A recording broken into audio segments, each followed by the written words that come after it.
दोस्तों आज फिर आपके सामने मैं एचआईवी के ऊपर एक बहुत बड़ी अपडेट लेके आया हूं। देखो, इसको आप अपडेट मान सकते हो या फिर जो एचआईवी पॉजिटिव हैं उनके लिए एक बहुत बड़ी उम्मीद मान सकते हैं। ये बहुत बड़ी उम्मीद है क्योंकि देखो, जो एचआईवी पॉजिटिव हो जाता है उसके दिमाग में एक डर बैठ जाता है कि कभी न कभी तेरी मृत्यु हो जाएगी। वो तो वैसे भी होनी है, डरने कोई बात नहीं है। वो तो अगर आप एचआईवी नेगेटिव हैं तब भी मृत्यु सबकी होनी है, उससे कोई नहीं बच सकता।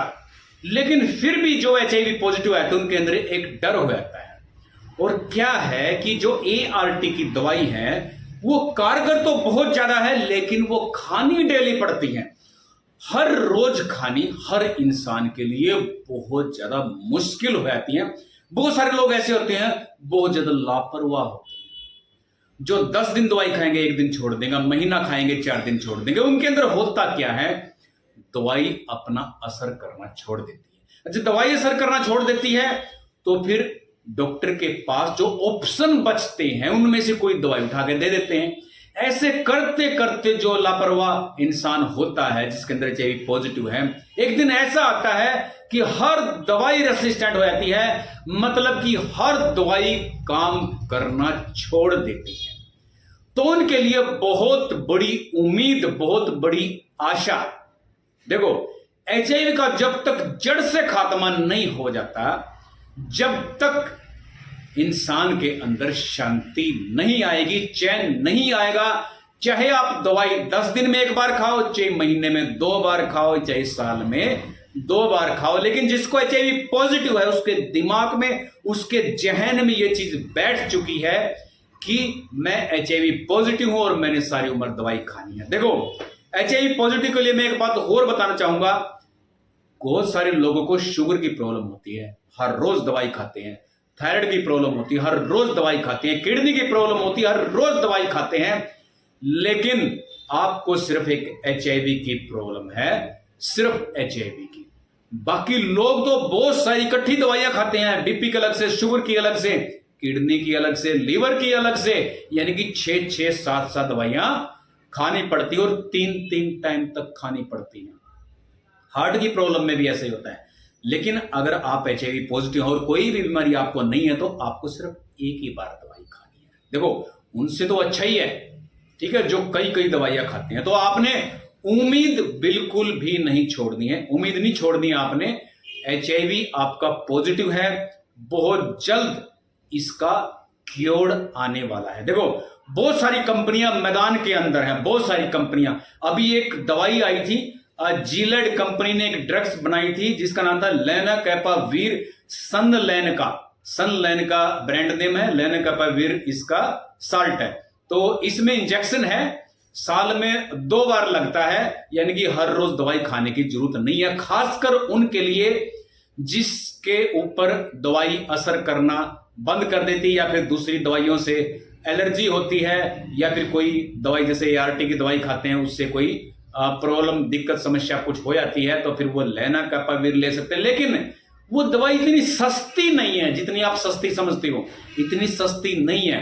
देखो, बहुत सारी कंपनियां जब तक ग्राउंड पे नहीं आती है, बहुत सारी कंपनियां जब तक दवाइयां नहीं बनाती हैं, जब तक ये दवाइयां सस्ती नहीं होंगी। ऐसे ही एक कंपनी मैं आज आपको बताना चाहूंगा, ऐसी ये कंपनी मरक कंपनी, जिसने एक बहुत बड़ा ट्रायल किया है।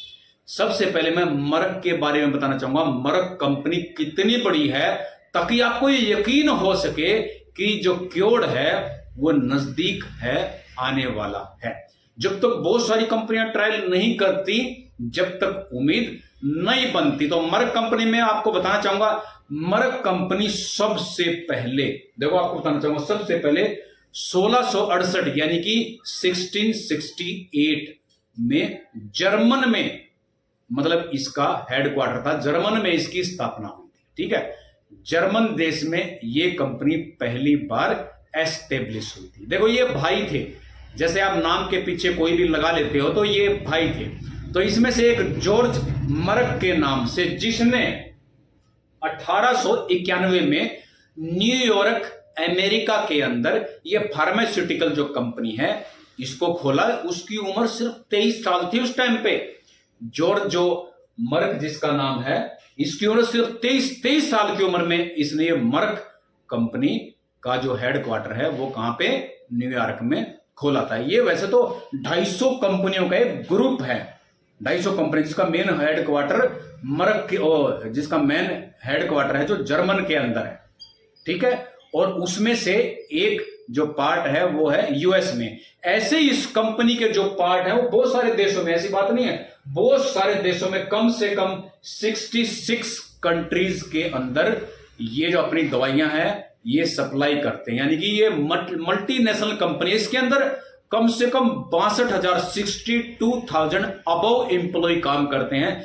आप एम्प्लॉय की पोटेंशियल से हिसाब लगा सकते हैं। और मर्क कंपनी की दवाइयां तो आप इंडिया में किसी भी केमिस्ट शॉप के ऊपर कुछ न कुछ दवाई उसकी मिली जाती है। बहुत कॉमन सी ब्रांड है ये भारत के अंदर, लेकिन है कहां की, यूएस की। तो इससे अंदाजा लगा सकते हैं कि जो मर्क कंपनी ने ये दवाई बनाई है, ये ड्रग्स बनाई है, कितनी कारगर हो सकती है। अब मैं बात करूंगा कि वो दवाई बनाई कौन सी है, वो ड्रग्स बनाई कौन सी है, वो टेक्निक क्या है। देखो, इस टेक्निक का नाम है TACK, यानी कि इसका मतलब ये होता है targeted activation of cell kill. TACK, targeted activation of cell kill. देखो, मैं आपको एक बात यहां पे बताना चाहूंगा, जो HIV का वायरस होता है, HIV का वायरस जब हमारा किसी के साथ एक्सपोजर होता है और वो आगे वाला HIV पॉजिटिव होता है, तो पॉजिटिव होने के बाद HIV का जो वायरस है वो हमारे शरीर के अंदर आ जाता है। अब शरीर के अंदर आता कहां पे है, तो देखो बहुत सारे सेल होते हैं हमारी बॉडी के अंदर, तो उनमें से एक सेल होता है जिसका नाम है T सेल, ठीक है। उसको आप CD4 सेल भी बोल सकते हैं, ठीक है। HIV का वायरस उस सेल के अंदर आके बैठ जाता है। जो ये सेल है ये हमारी बॉडी को इम्यूनिटी पर प्रदान करता है। बाहर से कोई भी, जैसे कोई भी वायरस आता है तो उसके अगेंस्ट ये इम्यूनिटी बनाता है। और इसी सेल के अंदर, यानी कि CD4 जो सेल है, जो T सेल जिसको बोलते हैं, इसी सेल के अंदर अपना घर बना लेता है वायरस। देखो, जो हमारे सैनिक हैं उस सैनिक के अंदर ही आगे रुक जाता है। ये जो हमारी बॉडी को बचाते हैं ना, उसी के अंदर आके ये महाराज बैठ जाता है और करता क्या है, उसको इन्फेक्टेड कर देता है। इन्फेक्टेड करके और उस सेल के ऊपर, यानी कि CD4 जो सेल है हमारी बॉडी के अंदर, जो हमारे शरीर की रक्षा करता है, उसके ऊपर कब्जा कर लेता है। HIV वायरस क्या करता है, कब्जा कर लेता है। अब कब्जा करने के बाद वो सेल की जो प्रोसेस है, यानी कि मल्टीप्लिकेशन होती है, यानी कि वो मल्टीप्लाई होगा, तो HIV से वो इन्फेक्टेड है तो फिर वो सेल मल्टीप्लाई होगा तो HIV भी मल्टीप्लाई होगा। ऐसे ही वो मल्टीप्लाई होते होते होते होते लाखों में चला जाता है, ठीक है। और ये जो वायरस है ये शरीर के अंदर जब घुसता है तो छुप जाता है। जब आप कोई दवाई खाते हो ना, छुप जाता है। बहुत सारे सेल ऐसे भी होते हैं जिसके अंदर HIV वायरस होता है, लेकिन वो इनएक्टिव मोड पे होता है, एक्टिव नहीं होता, इनएक्टिव मोड पे होता है। तो जैसे कई बार क्या होता है, हमारे साइंटिस्ट जब कोई एक्सपेरिमेंट करते हैं, कोई किसी चीज के अंदर थोड़ा सा पार्टिकल HIV का डालते हैं, तो फिर क्या होता है, वो जो HIV का वायरस है वो तो लेटेंट वायरस है, यानी कि वो छुप जाता है। तो इस करके होता क्या है कि उसके अंदर एंटीबॉडीज जल्दी से नहीं बनेंगे, तो फिर हमें पता ही नहीं चलेगा कि HIV का वायरस हमारी बॉडी के अंदर है या नहीं है। तो ये खास बात है HIV के वायरस की। तो देखो, जो मैंने बताया टेक्नोलॉजी, ये क्या करती है, ये जैसे आप दवाइयां खाते हो, दवाइयां खाने के बाद जो दवाई मर्क कंपनी ने बनाई है उसका मैं नाम भी आपको बताऊंगा। तो वो खाने के बाद होता क्या है कि वो पहले तो उस सेल को एक्टिव करेगी, जो इन्फेक्टेड सेल है। ध्यान से सुनना, जो हमारे शरीर के अंदर HIV वायरस है, जो वायरस जिस सेल के अंदर बैठा हुआ है उस सेल को एक्टिव करेगी ये दवाई। अब एक्टिव, क्योंकि जो वायरस है छुप जाता है, एक्टिव मोड पे जब ये वायरस आएगा तो इसको किल कर देगी। ये दवाई जो है ये उसको मार देगी, और जो हमारे हेल्दी सेल है उसको नुकसान भी नहीं पहुंचाएगी। दवाई का नाम आपको बताता हूं, इसका नाम है टेलाबोस्टेट और दूसरा नाम है इफाविरिन्स। इफावेरिंज। अब ये देखो मैं आपको बताऊंगा, इसका ट्रायल किया था 30 के आसपास जो चूहे होते हैं उनके ऊपर किया था। पहली एक डोज दी गई थी, सिंगल डोज, 30% उसका असर हुआ था, यानी कि वायरल लोड कम हो गया था 30%। और जब दोनों डोज, ये 2 दवाइयां ना, दोनों डोज जब दी गई तो 70% तक जो वायरल लोड है वो कम हो गया था इस टेक्नोलॉजी के द्वारा। तो दोस्तों अगर ये टेक्नोलॉजी कामयाब हो जाती है आगे, जैसे एक्सपेरिमेंट करेंगे ना, अभी तो ह्यूमन के ऊपर भी करेंगे, चूहों के ऊपर और भी एक्सपेरिमेंट करेंगे, अगर ये पूरी तरह कामयाब हो जाती है तो मैं तो ये बोलूंगा कि ये ट्रीटमेंट नहीं, ये क्योर्ड की तरफ जाने वाली है टेक्नोलॉजी। यानी कि ये जो ट्रायल है ये क्योर्ड के लिए ट्रायल हो सकता है, क्योर्ड के लिए आने वाले, यानी कि बहुत जल्द, क्योंकि ये तो ट्रायल हो चुका है। हुआ कब है? ये 2024 में हुआ है, मई के अंदर। मैं आपको बताता हूं, ये मई के अंदर 2024 में हुआ है ये ट्रायल, ठीक है।